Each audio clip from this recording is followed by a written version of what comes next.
This is joint work with Diana Flores, who is finishing her PhD at UCLA. And the motivation for this work is, so Ban Yong wrote, the colonial haciendas were the central institution of Mexican rural life. So the rural areas, agricultural production was, the important part of agricultural production was produced at haciendas during the colonial period. So the motivation of this work is to answer, can the history of haciendas, or to what extent can the history of haciendas help us understand why some areas in rural Mexico are today more economically developed than others? And strictly, we're not going to talk about today, but rather the 20th century. And so let me tell you a little bit about colonial haciendas. So haciendas, and we are going to focus on central Mexico, so where the hacienda appeared first. Colonial haciendas were rural land and labor institutions.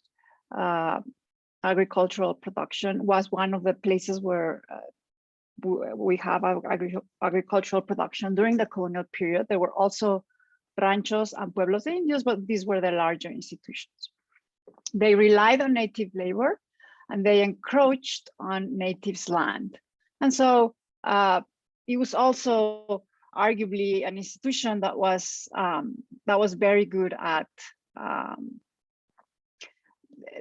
mastering Indian subordination, according to Gibson, to Charles Gibson. And so obviously this institution led to inequality, especially in access to land and water. And so that's why I have this picture here of sort of the exploitation during the early colonial period.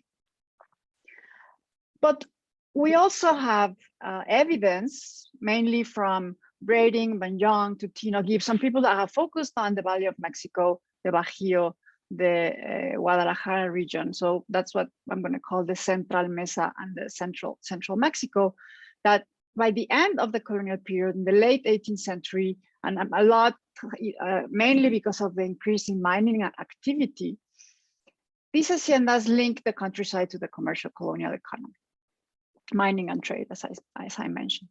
They were close to mines. This area was the area where the largest mines were. It was a dynamic and market-oriented institution. It hired labor from markets. It sold in markets. It attracted both permanent and temporary laborers. Some came from the pueblos de indios, which was another, as I mentioned, part of the rural environs. And it also, there is evidence that it transferred some farming techniques. There was some transfer of techniques to natives that came back and forth from haciendas to pueblos. And so we can think of this as a hub of economic, some at their best, of course, haciendas were hubs of economic activity at the end of the colonial period. And so haciendas, though, ceased to function as agricultural production units, as we know, in the early 20th century, and there was a large land redistribution that began in 1916. So the decline of the hacienda and the redistribution of land altered this sort of path of development that I just described to you, this idea of, areas closer to haciendas to be more close to the colonial economy, with more economic activities than areas further away where you had more the pueblos de indios or areas that were not linked to this sort of colonial economy. To what extent is this the case? And to answer this question, we collected data where we're going to be using data from all the censuses in the 20th century. So we have 1900 and then from 1930 to 1990, the two missing ones are related to the revolution. And then we also created an original data set of colonial haciendas in central Mexico, focusing on the areas that you can see on the map. So we are going to be studying only what's on the maps called Center West and Center East, which is the Central Mesa. Geographically, it's a geographical region that has high altitude and that has good characteristics for agriculture overall. And most of this area as well had high population density during the early colonial period. And it's where the hacienda developed first. I'm also putting there South Mesa, which is basically Oaxaca, because we're going to use that later. I'll show you, because it's a different area. I'll explain to you, we're going to use it more as a placebo, but we also have data for that area. I'll just show you, these are just descriptives of a bean scatter of distance to hacienda. So let me just tell you a little bit more about the data. So the data what we collected was from these different books that I just showed you earlier, the names of haciendas, and then we have the location, so the locality, and we interpret this as the headquarters of the hacienda. So we're calculating the mean from the center of the municipality to each of these localities with an hacienda. And so what you see here is the distance to these headquarters of the hacienda, to a locality. And that's also what you see in the map. And we have here our three main development proxies, which are literacy rate, the proportion of urban localities in that municipality, and the index of marginalization, so a measure of poverty. So we don't have data for all years for all these variables. The one that we have most data for is literacy. But as you can see, all of them move in the direction of the further away you're from a hacienda, the lower is your literacy, the lower is your urbanization, and the higher is your poverty rate. So what I'm going to show you is more exercise that try to take into account other factors that could be also altering these relationships. But we do find that municipalities closer in the 18th century to a colonial hacienda have on average, as I showed you, higher rates of literacy and urbanization and lower marginalization index. This is throughout the 20th century, and this is compared to municipalities similarly in other respects, but farther from a colonial hacienda. So controlling, and I'll show you all the other analysis we undertake, and independently of the proportion of land redistributed in the municipality. So I'll show you that this relationship is maintained throughout the 20th century, even if I show you, we include in the regression the proportion of land redistribution. I should say, though, that we do find that I can show you the table later if you're interested, that areas that are closer to haciendas, municipalities closer to haciendas, do have more proportion of land redistributed in the municipalities. So according to this idea that a lot of the redistribution happened closer to haciendas. Why? So why we're going to propose an explanation for why we observe this sort of persistence, this path dependence on haciendas, still playing a role, even though it's not doing, it's not having an economic activity. It doesn't play a role in economic activity anymore as it used to in the colonial period. And what we find is that this is likely mostly because of agglomeration effects. And this is in line with a lot of the recent research. Blickley and Ling, I think, would be the more, and other research on persistence at the subnational level of population that has been, that's out there in the literature. And what's the mechanism here? That there are some externalities, that investments that the hacienda made, or the transmission of knowledge that I told you about before, techniques, and even the fact that it was a focal point in terms of the location of services and markets during the colonial period could have remained and kept attracting population and services, despite the fact that the hacienda was not there anymore. But the place had already sort of these investments in it, so there's this focalness in it. And part of this is likely that it promoted the fact that it integrated the rural areas to the larger colonial economy. It probably allowed more acculturation, and there is more sort of Spanish speaking by those natives that were working in the haciendas, and integration with the larger economy.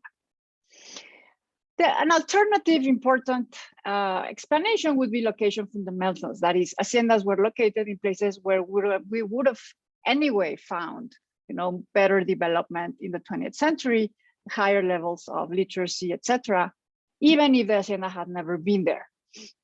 I'm going to include a lot of analysis to try to convince you that we don't have, and I'll say from the start, we don't have like an identification strategy, but I'll show you different ways in which we find that this association is pretty robust.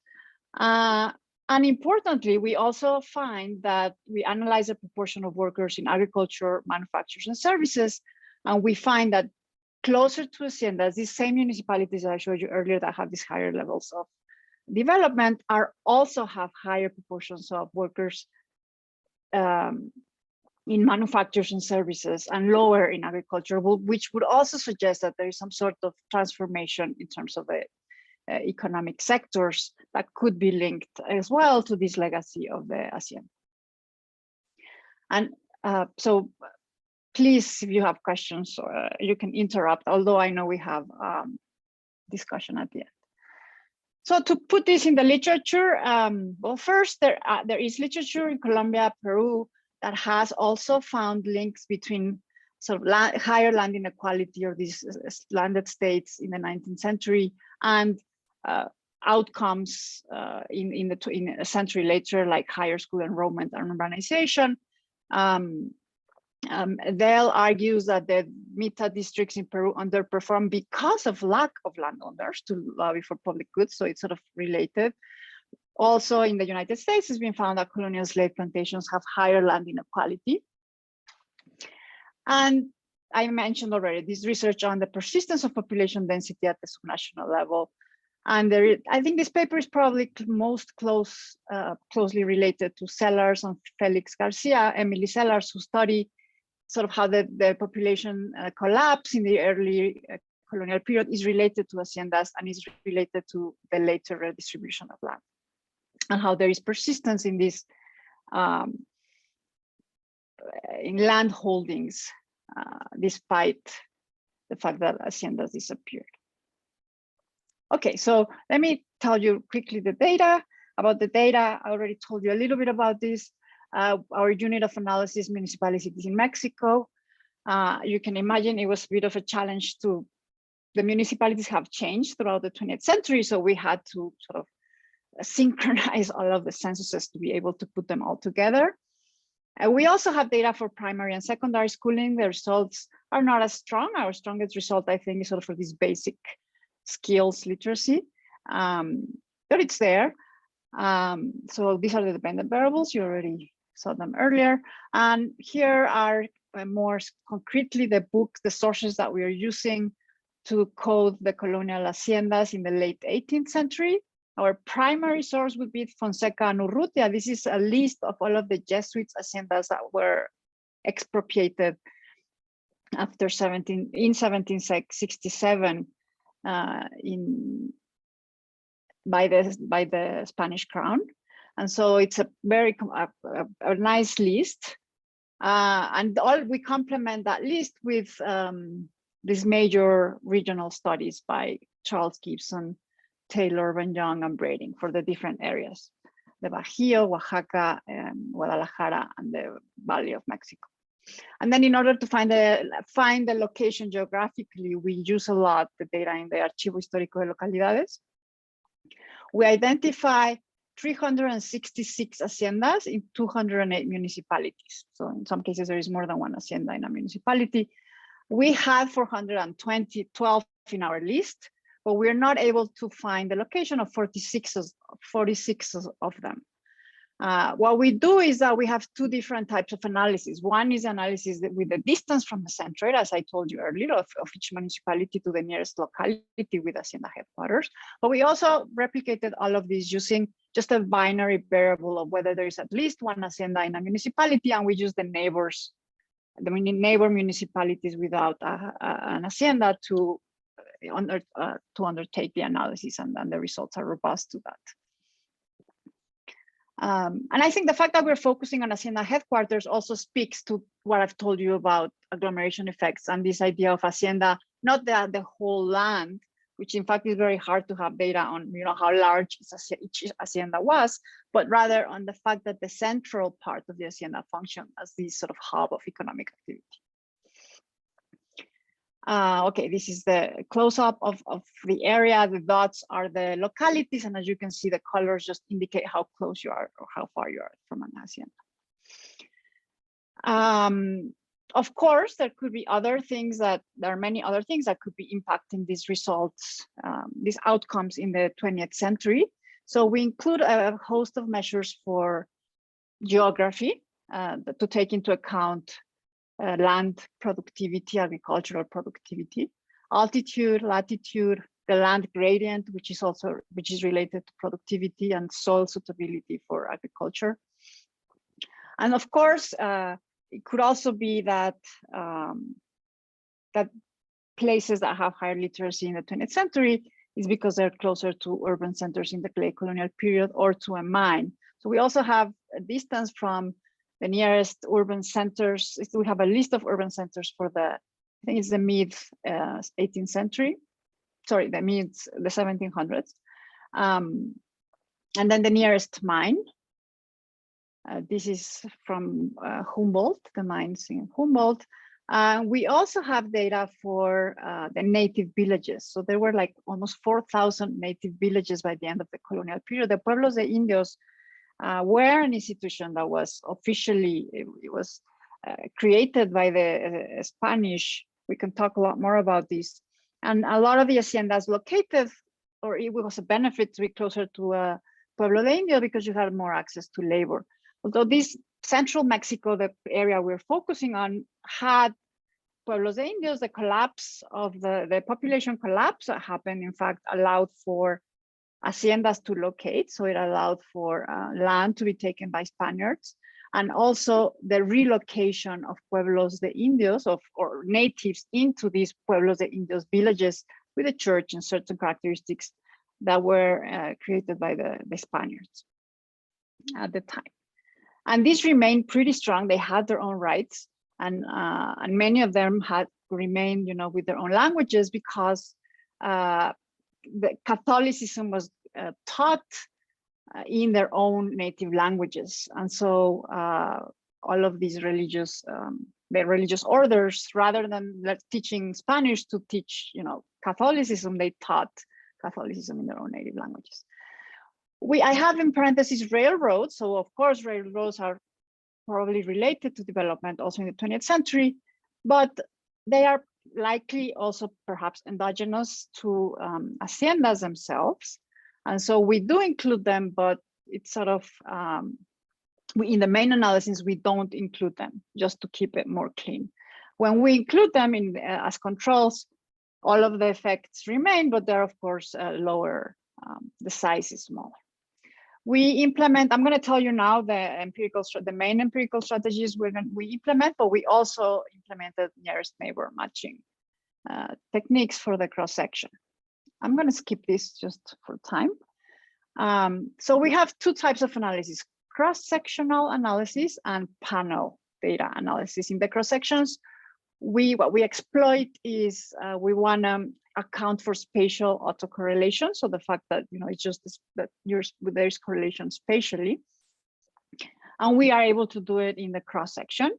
It's a lot harder in the panel. So we just do these spatial. We include spatially autoregressive errors in this analysis. So we have a contiguity matrix. Matrix just tells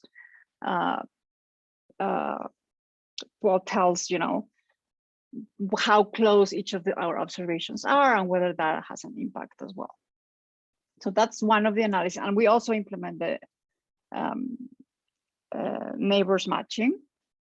And the second analysis is a panel data analysis. Of course, we only have variation on the outcomes in terms of municipality and time, but we can exploit also sort of temporal, just the fact that there is correlation in time. So we interact hacienda with the years, and the distance to hacienda with the years, and we also are able to include clusters at the municipality level here. So it's also allows for more sort of effects, more the fixed effects at the municipality. Okay, so these are the results, and I'm showing you on the on the left-hand side the cross-section, on the right-hand side the panel, and as you can see, we have distance to nearest hacienda. So what this is telling us is that the further you are from the hacienda, this is negative. The lower is your literacy rate. And here we have done it by 10 kilo for each 10 kilometers. So an increase in 10 kilometers in distance reduces your average literacy on 0.01, sorry, 10% basically, okay? Well, no, I think it's 1% here. Okay, I think it's easier to see in the panel data analysis. No, yeah, these are 10%. It's just that the marginalization index is in a different, but yeah, this is 10. So panel data, oh, sorry, you can't see the years, I'm sorry. But they're in order. So the lower one is 1900 and then it goes to 1990 because literacy has increased throughout the century.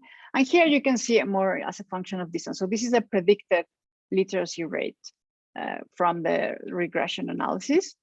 And as you can see, this is the direction that we expected. Now urban proportion is the same. Here it's interesting that it's a little, we can see how it sort of accumulates. So the closer you are to a hacienda, the more urban, but this in time, this becomes sort of stronger. And you can see it also with the cross section. So these are just, there are different regressions. So on the panel A cross section, this is the coefficient on distance to hacienda for each of these different regressions. So I'm not showing you the control, but all of these controls are included. Estimates on marginalization index. So this goes in the opposite direction because it's a poverty index. So the further you are to an hacienda, the higher is your the predicted marginalization index. And as well, the coefficient on distance to nearest hacienda increases with distance to hacienda. There's an increase positive. The others were negative. Okay, so I told you about the two important things that I want to talk about: robustness and the land reform. So here's a map again, just to remind you that we're going to use Oaxaca, the South Mesa. So it's not only Oaxaca, includes a little bit of, it's mostly Oaxaca. But there's a little bit of Guerrero that, and I'll tell you now why, as a comparison with the Central Mesa. So the South Mesa also had a high native population at contact, but the terrain is a lot more mountainous. There are a lot more hills, and there are sort of small valleys where you can grow. And in fact, there were sort of very complex societies that had developed in this area, but mining was not as strong. There are no important mines, not as close as they were to the other area, the Central Mesa. And really, the important economic activity here was the cochineal or cochinilla, which is basically a dye. They obtain from this little animal, they can obtain this dye, this important, very highly demanded dye that was exported to Europe in the colonial period. But the interesting thing is that the production of this dye is not related to hacienda. So it required very delicate, very labor intensive and specific knowledge of how to do this. And so it was basically the pueblos de indios that were in charge of these, that were the ones that undertook the commercialization of the cochinilla, of this dye, and so this main economic activity, the point is that it's not as related to the hacienda as it was in the Central Mesa, in the Central Mexico. And there is accordingly a lot less land concentration in the 19th century. So haciendas are a lot smaller, as Taylor tells us, than in the other parts. So we would expect that perhaps if the importance was, this link to this being this hub of economic activity linking to the colonial area, that they shouldn't have this impact in the South Mesa.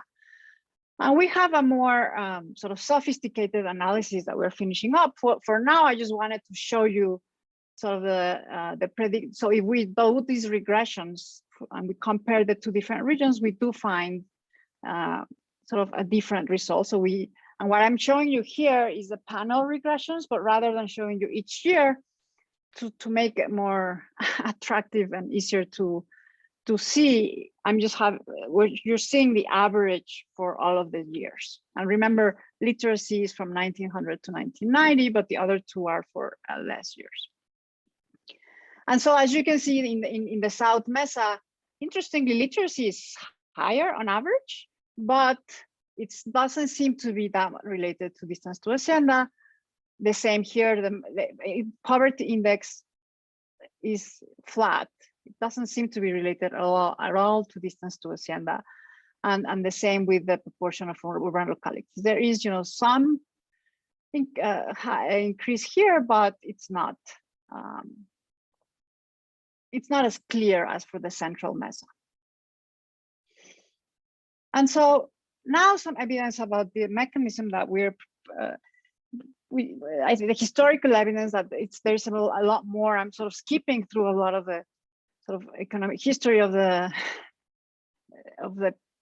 period, but the historical evidence together with this data that I'm showing you here, we argue suggests strongly that it's about these agglomeration effects of haciendas playing this role. We have control for these other variables. This just by the end of the colonial period being the sort of focal point for the location of services and markets and other economic activity, and that remained despite the fact that haciendas themselves were not agriculturally productive anymore. And so here we see the proportion of workers in agriculture by distance to hacienda. And we see that it increases. So the further you are from an hacienda, the more agricultural workers you have in both the cross-section and the panel. And this has sort of increased with time. No? We can see how the effects sort of build on each other. And here is in the opposite direction, we have manufacture and trade. And so it's a negative coefficient for the cross-section, as you can see. So the closer you are to the hacienda, the more workers you have in manufactures, and the more workers you have in trade. And here I'm just showing you exactly the same distribution of workers, predicted number of workers across economic activities, but we are comparing it to the South Mesa, to the Oaxaca region. And you can see that it also has a very different dynamic from the Central Mesa. So clearly there is something else. So haciendas are not explaining or do not help us explain as much distance to hacienda, what's happening in Oaxaca, as it is in the Central Mesa. Finally, land reform. So this has been tricky, and we're still sort of deciding what's the best way to go about the land reform. But if we run the regressions, we include the proportion. So let me just tell you what this is. We have the kilometers of land that was granted. So not just well, we have two different sources for the data, but this is I forget what's the land that was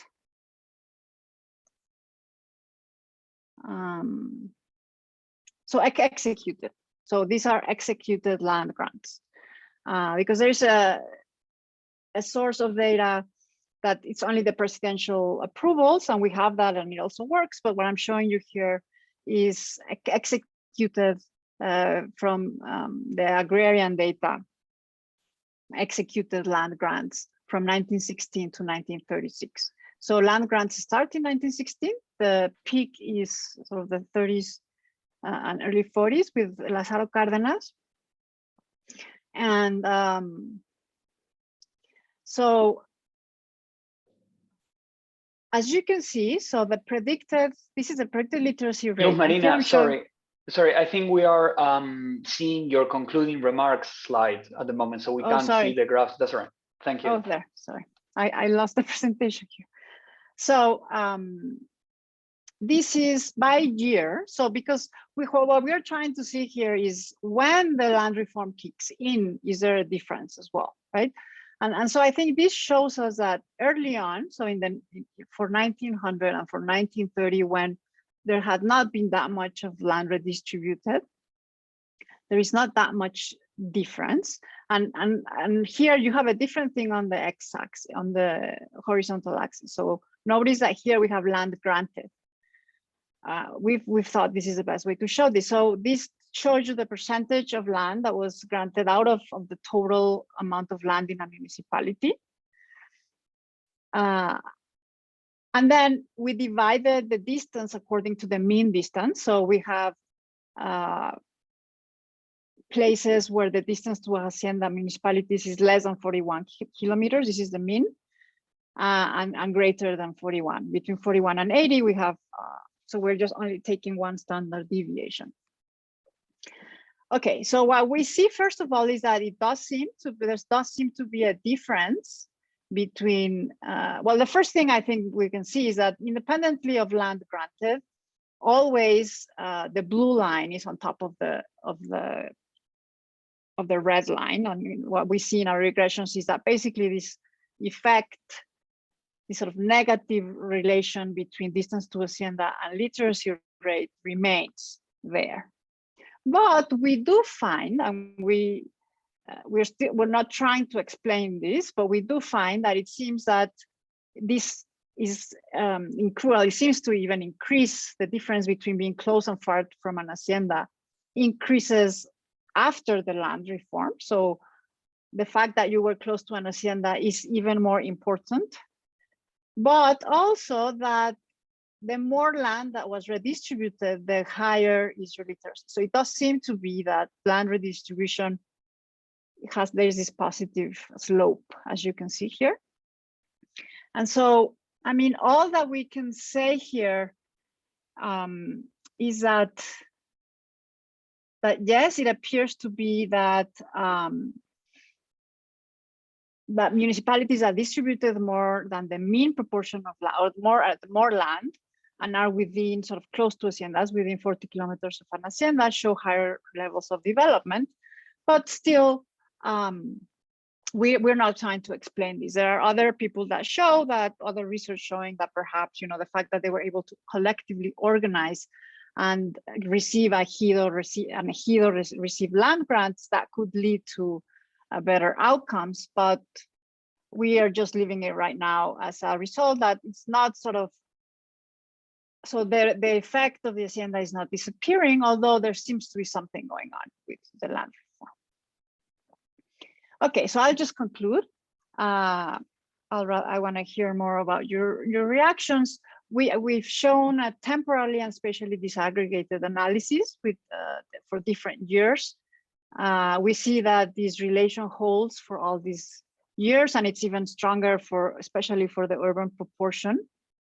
So it really increases the proportion of localities that were urban the closer you are to hacienda, and even more in the later censuses. Overall, our argument is that haciendas attracted economic migrants, promoted their acculturation and participation in the larger economy, and that these persisted because of the agglomeration effects that I've discussed. I think this points to the importance of mining and trade also during the colonial period as drivers of economic activity. And lastly, the land reform does not appear to have radically altered the path of development, at least as it relates to closeness to haciendas. Okay, so that's all, and I'm looking forward to your comments. Thank you for listening. Thank you very much, Luz Marina, and thank you for excellent timekeeping. I think what I'll do is promote everyone to panelists so people can participate if they like more easily, and kind of we can see them as well. I'm doing that now.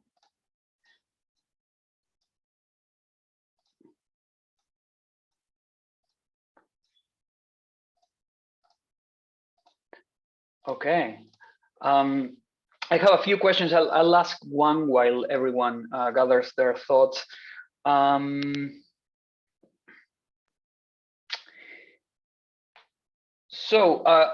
About the land reform.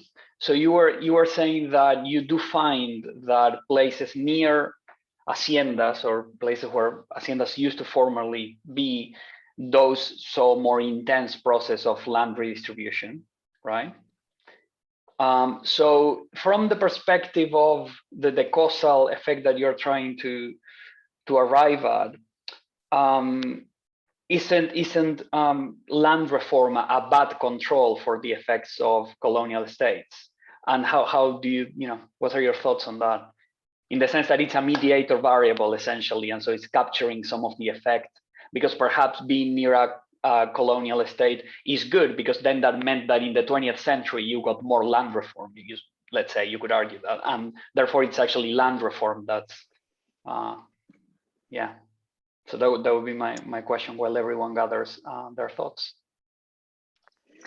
Thank you. Yeah, I mean, of course, that's that we're trying to account for that. So there was a more proportion of land redistributed as a proportion of the size of the municipality closer to haciendas. That doesn't mean that land is not distributed in other areas. And in fact, if you look at the sort of absolute amount of land, it's larger farther away from haciendas because it happened more in municipalities that were larger. Yeah, because it's marginal land essentially. Yeah, exactly. So so really, in terms of like the amount of land, is not as much, but if you do see it as a proportion, it is. And yes, we are aware of the fact, and that's why all of the results that I showed earlier don't include the land reform, because yes, this is like, of course, correlated to hacienda location. Okay. But, and in any case, our analysis is not able to, I mean, we're not sort of implementing a very sophisticated technique that allows us to identify a causal effect. We are, and I haven't tried to say that we have. What I'm saying is that we find this association, which is robust to a lot of different things, and that we're controlling for a lot of other factors that we think could be, mediating or affecting the relation. But yes, I completely agree with you that, and that's why the last analysis that we have, we do include it, and we try to do this sort of interaction in which we try to see that, and that's why you saw there's an interaction between haciendas and distance, and even though econometrically, we're including an endogenous variable, I mean, despite that, our results remain sort of statistically significant. And you see the tendency doesn't change, and there doesn't seem to be a year in which, and we've analyzed sort of the 40s, the 50s, that changes this relation between distance to hacienda and literacy. Although there does seem to be something happening with the amount of land redistributed, which in fact goes against other literature that has shown that land redistribution had no effect. And to some extent, we find that it has no effect on this path that we argue comes from, this rural development from the colonial period.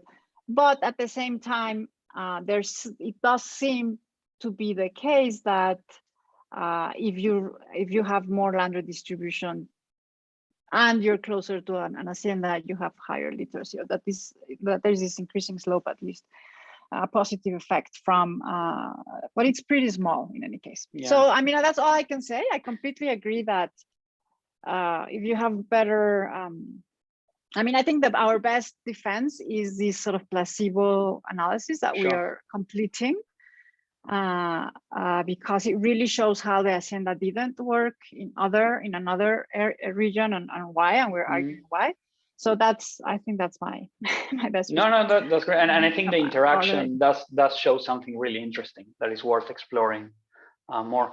We have Aldo Elizalde with a question. Sorry, Luz Marina, so Yeah. that everyone can. Yeah, thanks. Thank you, Aldo. Hi, thanks, Luz Marina. It's really interesting, and I just wanted to ask you. Maybe it's not a question. Perhaps just like some sort of a comment in terms of the identification. And my understanding is that to take the distance, you're taking the centroid for each municipality to look only to localities with an hacienda headquartered. Is that correct? To the closest. So we take the distance to the closest. So we include the distance of each municipality to the closest hacienda locality. Yeah, which could be inside the municipality or outside. Yeah. So, what happened to the localities that don't have an hacienda headquartered? Like, so our data is at the municipality level. Yeah. But with the municipality, you have localities, right? So you're using localities within municipalities. So, but we only use the locality to obtain this distance. Yeah, but you only use localities with an hacienda that has that has a headquarter. Because my suggestion could be that perhaps you want to use other localities which don't have a headquarter in terms of hacienda, and try to see the effects with these other localities, and perhaps. You see, I mean, what I'm trying to understand is, obviously, you are not using all the localities within all the municipalities. Because my understanding is that you only using distance to localities with a locality that don't have an hacienda headquarter. Okay, like, but within a municipality, you have a lot of localities without hacienda, no? So what would be my distance? I'm just not clear. I mean, my outcome variables are all at the municipality level. So I'm just not understanding what would be the distance from. So you're saying the average distance from the central? No. What I'm saying is that, of course, you're not using all the localities within the municipalities, because you're restricting your sample of localities to only localities with an hacienda headquarter. I don't have a sample of localities. What I have is a sample of haciendas. Okay, that's okay. That's it. Okay, so maybe that's why I understood differently. Yeah. Okay. So, yeah, it's fine. Yeah. I mean, I see your point that we have to exploit, and that's what we do in the neighbors. I didn't show you the neighbors analysis. In the neighbors analysis, we compare haciendas with at least one municipality to haciendas with, municipalities, and it's the same. But we believe that we are exploiting a lot more information from the distance, or a different type of information than just using the dummy. Yeah. Okay. Thanks, Luz Marina. Thank you. Luz Marina, we have a question in the chat about whether you can share the presentation or the paper draft. If you, I have a paper. Yes, I can send it. Yeah. Okay. Fantastic. Okay. I'll send it to Luis Bertola if you want. Okay. Yeah. Fantastic. And we have David Mitch with a question. Yeah. Thank you very much. So I enjoyed the paper, and I like to see studies that show that land inequality is not necessarily bad for education and so on. So I'm glad to see sort of more on that strain and thinking that through. I had a couple of very simple-minded questions, and then kind of a larger question about exploring the mechanism. Simple-minded one, and this shows my ignorance of Mexican economic history. I was wondering about population movements. My impression is, compared to elsewhere in Latin America, there wasn't the same sort of inflow of people from Europe and elsewhere into Mexico over your time period. But even if that wasn't the case, I'm still wondering about population movements within Mexico, if that could be a factor going on, or is it all people locally based? And the other sort of simple-minded variable I didn't see you mention, but I'm just wondering if it could be entered sort of descriptively as simply population density. And that is sort of a mediating factor or whatever. So I'm just wondering about that. Presumably you have data on that. But the other set of issues, sort of exploring the mechanism, I was interested that you mentioned that kind of one of the factors could be that the owners of the hacienda and so on could be sort of play a key role in public goods provision. And I think one issue to explore is the whole issue of sort of the local civil societies, how that would evolve around the hacienda. I mean, there's the issue of the church, the clergy and so on, because they're often key figures in sort of organizing schooling and so on. And I was wondering if more could be done with that. And if you had information about occupation and sort of thicker information about occupation as a way of exploring the civil society that might have been evolving over your time period, that could explain essentially, you know, one way of explaining the literacy result is simply you have more effective public goods provision and organization. And that's something I think, and you could view that as sort of having its origins in the hacienda in terms of leading to sort of more local elites that would be sort of more public spirited and better able to explore that. So I was wondering if that could be a mechanism you could explore further. Thank you. Let me begin with this last part. So you're saying to use other measures of occupation in addition to manufacturers. Right, sort of service and distribution and so on. And also okay, services. And even, you know, I mean, the clergy and so on, things like that. And of course you would have something like school teachers and things like that. But I mean, but in general, sort of measuring the local elite that might be more conducive to organizing schooling and other public goods. And you're thinking of that for the 20th century, right? Yeah, yeah. So showing more evidence of public goods in those areas in the 20th century. Mm-hmm. Okay. I mean, so in the censuses, I'll see if there's something. I'm not sure if we can get school teachers from the censuses, but yeah, you're right that at least in education, we have data on who is. Or even there's an issue, right. What about, do you have information on the descendants of the original hacienda people? Were they sticking around? That's pretty complicated. So, I mean, haciendas changed hands. A lot of these haciendas were the Jesuit haciendas that then were expropriated. So, but you're right that what I could do is choose a couple of regions or haciendas and do some sort of more detailed analysis, right? Or like historical following up and showing how this worked in a specific hacienda. In terms of the church, so I agree with you that we could say that haciendas had typically a church and they functioned as sort of a little sort of town center on themselves, although some of them were closer to pueblos. So that would make it difficult because pueblos also had churches. So you could also argue that that you would see these services. In fact, we could expect higher education in places with pueblos de indios, and we don't. Well, in fact, yeah, because they had churches.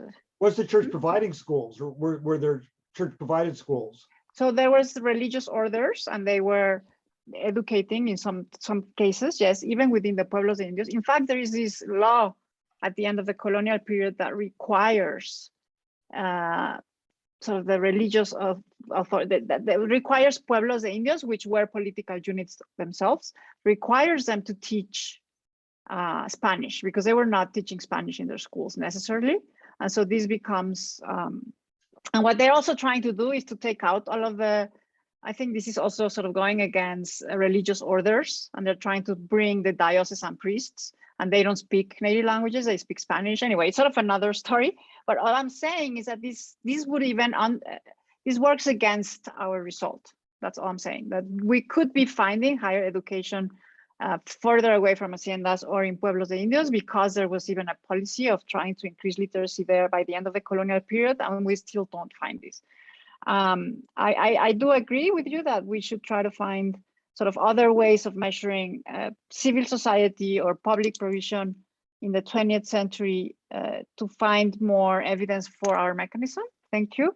And in terms of the first thing you said, land inequality, I mean, population, we do have population density. So what you're saying is that one of our outcomes should be population density rather than the proportion of urban localities.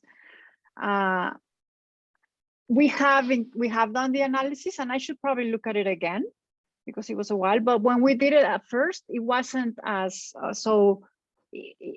it's not as strong as with the proportion of urban localities. So just looking at population density on its own for a municipality. And that also has to do with the fact that, you have some urban and some rural. And so we thought it was a better measure of being close to sort of an or of agglomeration of people looking at the proportion of urban localities. So localities with at least 2,500 people. I hope that answers your question. Yeah, thank you. I have another question about railroads and whether they can help you tease out your mechanism of agglomeration economies. Because if one would expect, I guess, places that were near haciendas and that had higher population density to have better access to railroads when these are built, right? And then essentially it's the railroad that carries that legacy forward, right? So and you mentioned something about that when you add railroads, the coefficient doesn't the coefficient remains significant, but it gets smaller, right? Which suggests that the railroad. So does that work in your story? I mean, the problem is it's also endogenous. So yeah, I mean, we don't know exactly how to take that into account. I think it will have to be more of a perhaps tell a context specific, follow an hacienda or I mean, it probably builds on it because clearly haciendas were related to development, the commodity exports and all of these at the end of the 19th century, and the railroad is also related. So yes, we don't include it in the main analysis because it's endogenous. When we include it, that's what happens. We still have but there is this problem of. But at the same time, I'm just not trying to sell this as we don't have an identification strategy, right? I mean, these are associations with hacienda, and I think this is also it's still informative. And what we really like is that we were really surprised to find these results in the aggregate that are very much in line with the historical literature of the different regions. So Oaxaca haciendas are different from haciendas in the north, from haciendas in the center. And even if we divide the center between Bajío and the Valley of Mexico or center east, we find some differences there. So we just think it's also very interesting. I guess for for like economic historians, it will be more interesting to also emphasize these differences of haciendas and the associations in different regions. Yeah, exactly. Which, so I is in line with the history. Yeah, so I was thinking more in those terms, right? Whether railroads could help you kind of tell that story, not in terms of identification strategy, but in terms of what is it about haciendas that has, this sort of positive effect, despite, their, because you're not saying they did not encourage inequality, but you're saying that in spite of that or through some other channels, they had these positive effects. We have Hoyt Bleakley with a question. Yeah, hi, thanks. Hi, Luz Marina, nice to see you. Hello, Enjoyed long time. the paper. Yeah, too long. Well, I've been stuck in my house for 18 months. It's a funny, idiosyncratic story, I'm sure. I've enjoyed the paper. I have a couple of kind of smallish comments, like maybe with the results for literacy, you want to think about a model like Logit instead that deals with the fact that you have the levels changing so much over time. And so, you want something that's kind of immune to that. That's a smallish point. The other thing is why you're not making more use of the contemporary to us data, right? The data from right now that is much richer. Why you wouldn't at least just provide more description of that with, where you have high spatial resolution measures of population and infrastructure and buildings and, everything else. Just to kind of flesh out the extent to which you have persistence. And that's related to that. I think one test of whether these things are, in a sense, locked in versus just sort of echoes that are fading away is land prices. So if the place looks like it has a land price that's low relative to other places of similar population density, that I think tells you that I'm sorry. Yeah, that tells you something about the direction. I guess actually I didn't say land price, I'd say housing costs, right? Because if these places are kind of haven't been abandoned because they're still houses that have not yet fallen down, then that's a kind of sunk cost story, but that it kind of goes away over time, as opposed to one where the prices kind of look the same as similarly dense areas, in which case I think it tells you that they are, at their equilibrium and not likely to kind of drift back down to zero. So you're saying if relative to other areas, other urban areas, the prices are similar, that will show me that these places have sort of moved in that direction as opposed to stay rural. That's what you're trying to. Well, I'm thinking of right now, right? So like Ed Glazer's story about why is Buffalo still a place, or Detroit, is that there's still houses there that they just the housing stock gets sufficiently cheap that people don't leave, even though the wages the marginal product of labor might plummet, but if you can make the real wage not change if you make the cost of living drop even more, which is the cost of housing. I think that's the argument. My guess is that you're going to find that the cost of living there is high relative to other places, or at least similar relative to similarly dense places. And so I think we can discard that argument, but in any case, that's the nature of that test. Yeah, you're right. We to be able to discard that argument. Yeah. Right. That people just take the other thing that I think is different, and this comes up a little bit with the localities, is whether this is coming from government versus private investment in the 20th century. And I don't, I think you don't have rich enough evidence in say 1930 to do that, but you could do that with contemporary stuff maybe. Again, I mean, go ahead. No, I was just going to say that, I mean, you're right that we should probably exploit more data, but I don't know. I guess we wanted to use this, like, study the changes through time rather than just look, at one point in time, at the end of the 20th century. And the censuses was what we thought was most helpful, and we restricted ourselves to that. But you're absolutely right that we could include an analysis with these spatial distributions, at least, 20 years ago or 10 years ago, that shows these differences in urbanization or infrastructure. But I mean, that's the reason why we haven't. And about inequality, before someone mentioned, I forgot what I was going to say about inequality. But anyway, so yes, thank you, Hoyt. And I'll try to find land prices. I think that's going to be.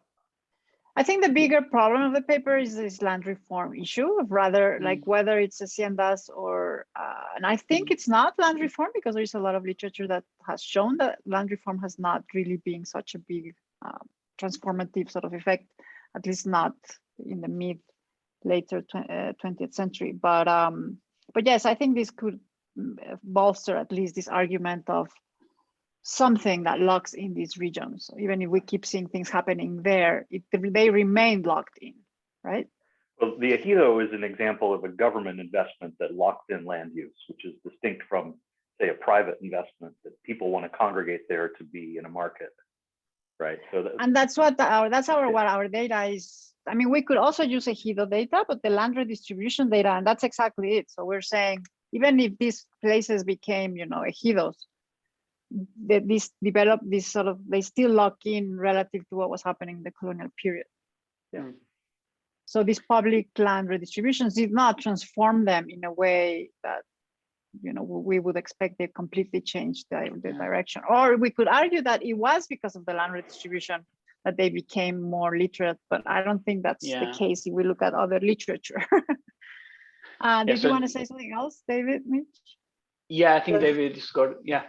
Just a couple of quick points that just sort of came to mind in terms of especially using contemporary things. I was wondering about whether you could, at the level you want to do, you could use alternative measures of education provision and literacy, like expenditure on schooling, and that may go back a little bit. And if you had a localized level, and that could be an alternative measure. And then related to that, I was wondering about in Mexico, to what extent is schooling managed at the localized level, and are key decisions about things like expenditure per student done at that level, or what are the sources of school funding? Is it property taxes and so on, and how has that evolved over time versus sort of national level organization? I don't really know what the situation is, but I would think that would be a key factor in terms of the persistence of the impact of the hacienda, and how that's evolved over time, the provision of schooling in Mexico.